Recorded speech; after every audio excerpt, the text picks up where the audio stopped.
Hi, welcome. My name's Andrea, and in today's video, what I'm going to do is teach you an amazing teaching strategy to use with kids to get them more interested in reading and to get them reading every single day. I'm excited to share this particular strategy today, and before I do, I'm just going to tell you a little bit about myself. If you don't know me, my name is Andrea, and I've been teaching where my teaching focus over the last 25 years supports the physiological base for learning, both with my own children when I homeschooled and children in the classroom.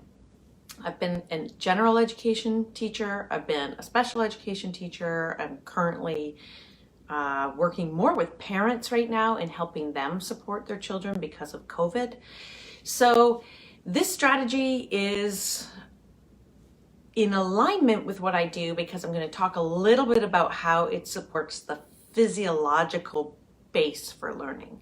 So a lot of what I do, I want to use good strategies, but I want to keep the physiology in mind, making sure it's appropriate for the learning stage kids are at and doesn't overtax the system, which can happen with a lot of things that are done in educational institutions.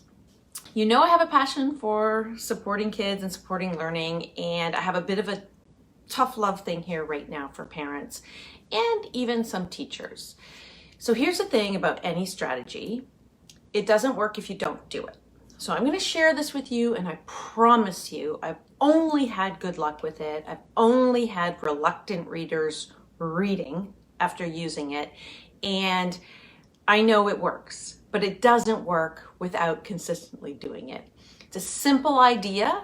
Often the ideas that are the best are simple. So just work with me here as I talk you through it. I'm going to show it to you. I'm going to demonstrate how to do it. So that you can then do it with your kids starting tomorrow, starting today, whenever you want, and do it daily. That's the key. Thank you for that heart. Thank you. All right, so I've got some notes here. I'm just reading them. Let me make sure I'm not missing anything. This strategy, I'm going to be specific about age. I would say anywhere from 6 years old to 10 or 11 years old even would really appreciate it, okay? And there's reasons why I wouldn't go younger, but I mean, you could, but I'm sticking to the 6 to 10 year old range here. And it's also good for all kids, not just the ones that are struggling, but definitely if your child is reluctant to read, you've got to do this every day with them. All right, so here we go into what it is. So essentially what this is every day, this involves work on your part, but I promise the work is not much. So every day you're going to write what's called a morning message. What is the morning message, you ask? Again, I've written one out that I'm going to show you, and I'm going to tell you about why I've written it the way I've written it and very specifics of it, but it's basic. It's just a message that you write to your child or children, depending, every single day. So when I was a classroom teacher, I would start it with Dear Class. When I taught my own kids, I would say Dear Peter and John, and then I would write them a short message every single day, and please, I read it to them. Because remember, reluctant readers, if you start this and you say, hey, I've got this great thing, this friend of mine, Andrea, or I saw this online where we're going to do this every day, and you read it to me, if they're reluctant to read, you've lost them. You've lost them before you even start. So you're going to read it to them. I promise you, if you do this over time, they're going to want to read it to you, particularly if you pay attention to the nuances that I talk about. The materials you're going to need for this are large paper. So one idea is I had, the expensive idea is going to a store and buying those great big huge Post-it notes that you can stick on a wall. The cheap idea is going to the dollar store and getting a roll of wrapping paper and using it and some painter's tape on your wall. And so for purposes today, I'm recycling some wrapping paper that I'm going to show you that I've written this message on, and I'm using an easel, but you do not need an easel. The only thing is I just had nowhere else to put this message for you today to show you how to do this. But one of the nuances that you're going to see is you need to make it big. All right, so I'm going to show it to you, and then I'm going to relate the whole physiology of why it is what it is, and I'm also going to talk some teaching points through you. But like the tough love part again, I'm giving you a gold nugget. If you've got a struggling reader at home, I am giving you such a great thing here to do every single day, and I promise I've never seen it not work. I've never. All right, so I'm going to show you what one would look like. I've made up a sample. All right, and again, I've got an easel, but I wouldn't expect you to have an easel, right? So I'm really hoping that you're not going to see this backwards because of the filming aspect. I'm just really hoping that's not happening right now, but let me get started here. What you do is you take a huge piece of paper. If you don't have a huge paper, tape small pieces of paper together so it's big. And the reason it's big, and you can Google this, there are studies that show that kids find it easier to read large print.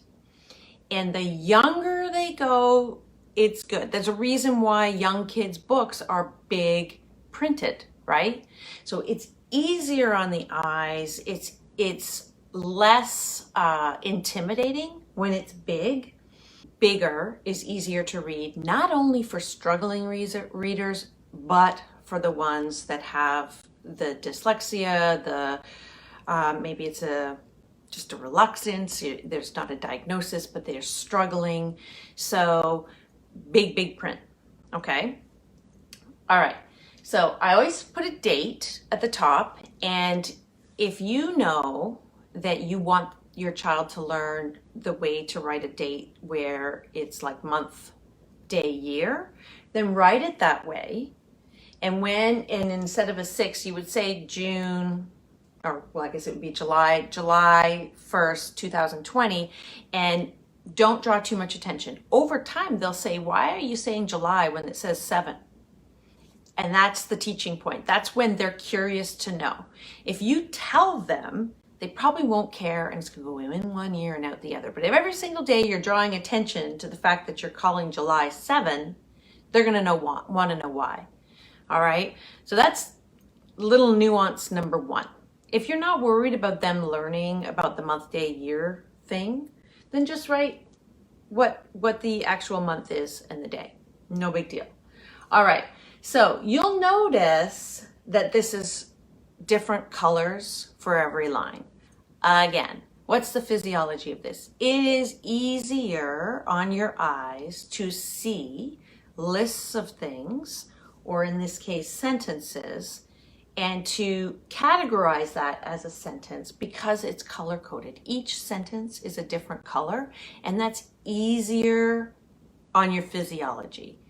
And remember, with struggling readers, we want to make this as easy as possible. We want to ease the learning process. All right, so it's Dear Mary and Jim. I picked Mary and Jim because friends of mine, that's their name. And they were really kind to me yesterday, and they were on my mind when I was creating this. But you would say your own child's name, okay? Then proper punctuation is nuance. When you first start using this, let's say even the first 3 weeks, don't even worry about drawing attention to the fact that you used a capital letter in their name, or that you put a comma or a period in different places. Don't even draw attention to that. This is just getting them used to and expecting and engaging with you every day with print. So again, you're reading it to them. So again, it's engaging them, they're curious, and this is where your creativity is going to help as well, because you can sort of throw a joke in there sometimes, or tell them something that they didn't know was going to happen that day, and then that's kind of exciting, like what's going to happen, I need to know the morning message. All right, so you read it to them. Good morning. You look at them. Good morning. See if they have a reply, right? So now we're attaching meaning to words and engaging in a conversation around print where there's no expectation on them. Yay, right? We want to take the stress out. How are you today? Stop, ask, figure it out, then move on. This is kind of this interactive thing. Did you sleep well? Right? And what's happening is, I would say for the first 3 weeks, you leave the first 4 sentences and keep them the same. Because the brain is always searching. Here we go to the physiology again. The brain is always searching for what it already knows. So every single day, you've got your child here and you're reading the same words. They are going to know the words. They're going to be high frequency words because you're making it so. And they also just pretty much are. Good morning, how are you? These are question words. Did, that's a question word. You're going to see you, high frequency word, right? So we're incorporating this, that they're seeing it every single day in a light-hearted, real conversation with you. Again, let me throw in the tough love. Kids learn by doing, and if they don't do, they can't get better at it. So this is a way to introduce it. Please, please, please. This is a way to introduce it. And I promise you again, this is not a lot on you. It might seem like it the night before when you're, it's 10:30 at night and you're like, I forgot to write the morning message. I went through that. I homeschooled. I know. So you just get it ready or do a week at a time. Don't show them that they're already ready. Just have a new date every time. Pull it out, right? All right, moving on. I'm speaking in the first person because I'm writing to them. Today, I am looking forward and I'm pointing to each word as I read it. By the way, super important, to an afternoon swim. So that might be something they didn't already know. It might pique their curiosity. And then again, question words, what are you looking forward to? So then again, you're just asking them, it might be nothing, but sometimes this is a real opportunity to know that, wow, I had no idea my child was looking forward to this or that, right? So this is gold. I swear to God, it's gold. I've gotten to know my own students using this and my own kids using this. And I promise you, once this is a routine, let's say you're 3 weeks in, and you can give yourself a break. Say to them, look, I'm only writing it from Monday to Friday. Mom needs a break. But I promise you, after about 3 weeks, when you forget the morning message, you're going to know it because they love it. They love this interaction and they're going to start to feel this confidence because they're going to start reading because they've seen it. And then this part, so the first part is always the same, and then this part is something new, something they didn't already know. And you can throw in words that you're wanting them to know, or you can just keep it very, very natural. What's really going on in your life. And then on this bottom one, let's have a great day. Love, Mom, right? So to start, it's super basic. Remember the nuances though. It's big, and it's big on purpose, right? It's not some little note, right, that they're having to look at and start freaking. I mean, it's big.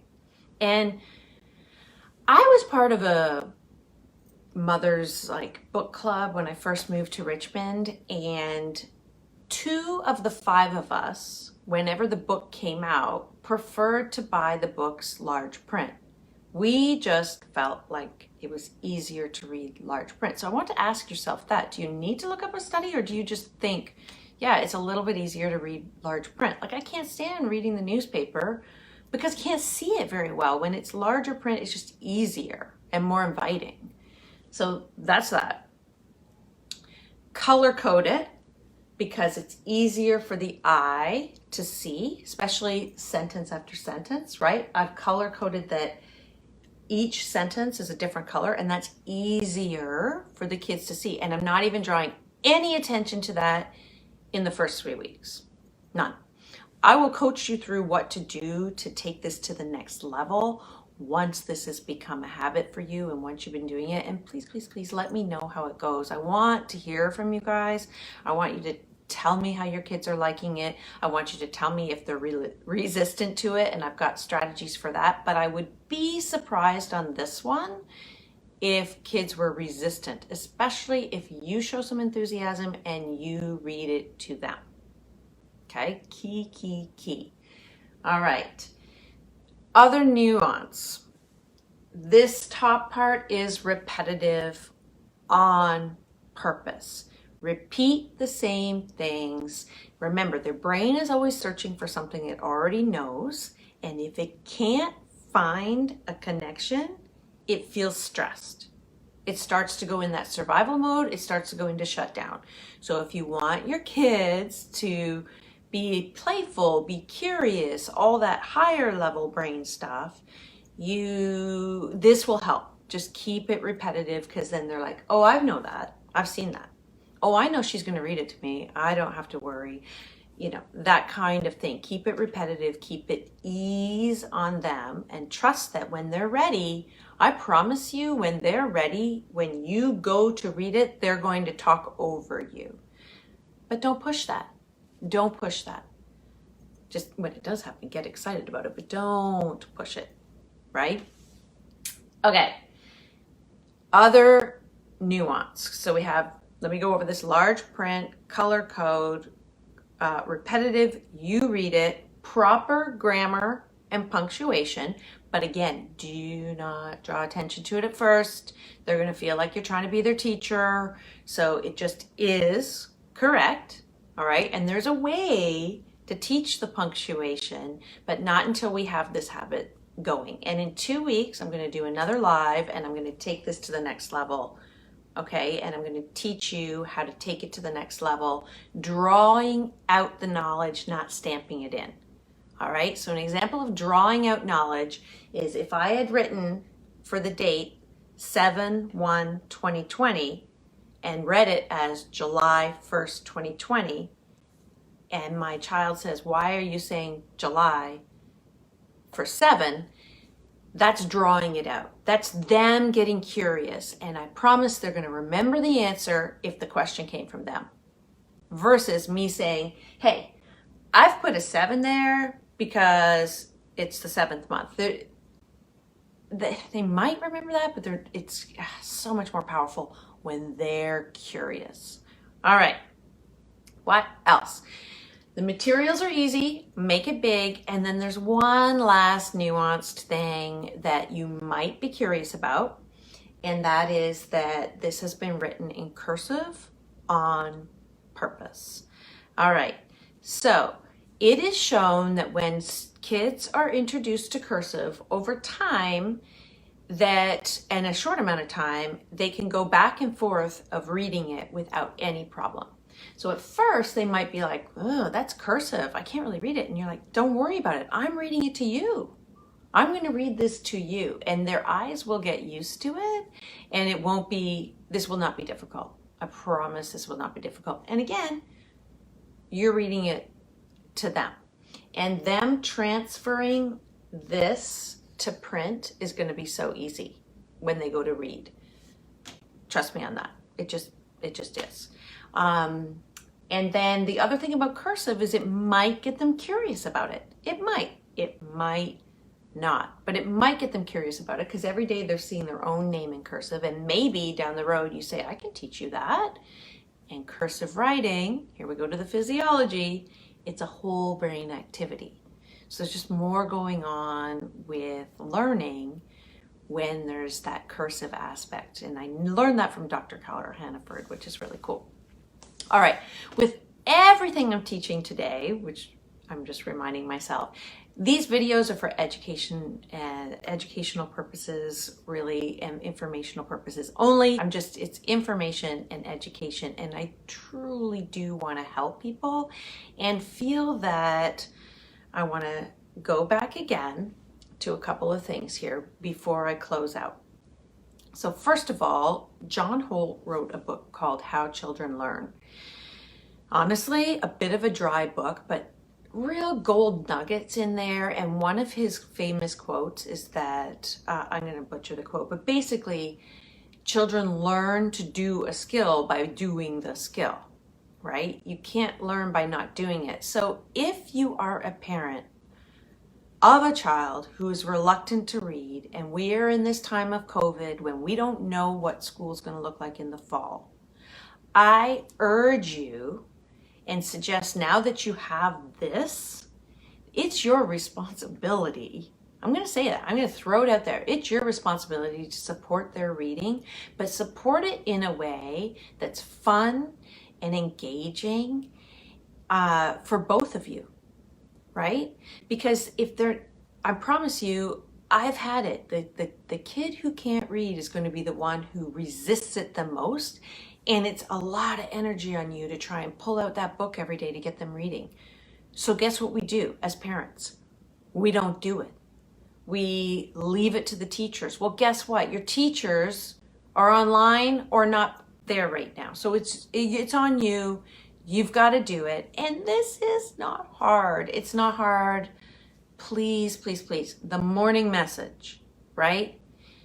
Even if you printed it, even if you didn't have the color coding, as long as it's big, repetitive, daily, you're golden. This is just a really, clearly I'm excited about it because I've seen it work and I know it works. I've used it, like I said, with, I taught one classroom of kids where typically, because I was good with struggling kids, the principals would put those kids with me. And I promise, the ones who struggled are the ones who wanted it every day. They loved it. I think it gave them a sense of knowing certain words. And again, for the first 3 weeks, this is your standard. This you change up, keep the bottom the same.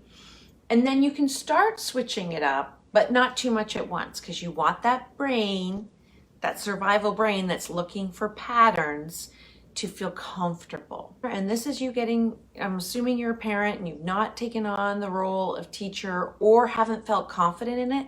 You can feel confident using this strategy. You can write a letter to your kids every day that is 1, 2, 3, 4, 5, 6 sentences long. You can do it, and you can read it to them, and you can make a huge difference. You can. So tell me in the comments that you're going to do it, please, please. If you have questions, please feel free, write them in the comments, because I will get them when this is done. And consider the physiological reasons of why it's big and the physiological reasons of why it's repetitive, and have fun with this. I can't wait in about a month of you using this consistently to hear the feedback. So, all right, that's it for today. What a wild day today has been. I'm taking a break right now to hopefully help other parents, and I'm going back to my parenting job. My younger son had a major dental work done today, and I learned that I'm way more queasy than I thought, so I have to go back to that job. But I really appreciate the people that come and join me for this. I hope that you'll try this if you have a student or somebody that you know that would benefit from it. I'm telling you, like I said, there's so many benefits to this. It's not only that it helps struggling readers get interested in reading. I promise they're going to be interested. They're going to want to read it. It's going to help them with high frequency words. We're going to move on from this in a couple of weeks, and I'm going to show you where it helps them with even the semantics and the grammar and the punctuation. But it's also a little bit of bonding time. You know, you're going to ask them questions and they will respond, and 9 times out of 10, they're going to say something that you just didn't know. So you get to learn more about your child or your student. So anyway, thank you, everybody. This is one of those times where I'm going to reach for the camera. Oh, okay. I thought I was going to make a fool of myself, but I do see a finish button. And in 2 weeks, all right, so that would 2 weeks from now, Wednesday, I'm going to take this up a notch, right? And show you how you can, if your kids are ready for it, how we can take it to the next level of teaching reading. But if your kids aren't, go with their pace. Children will teach us what they are ready for. So I don't want to give you more than this right now, because this is enough, especially if they're reluctant. All right, I've said enough. Got to go be mom. So bye, everybody.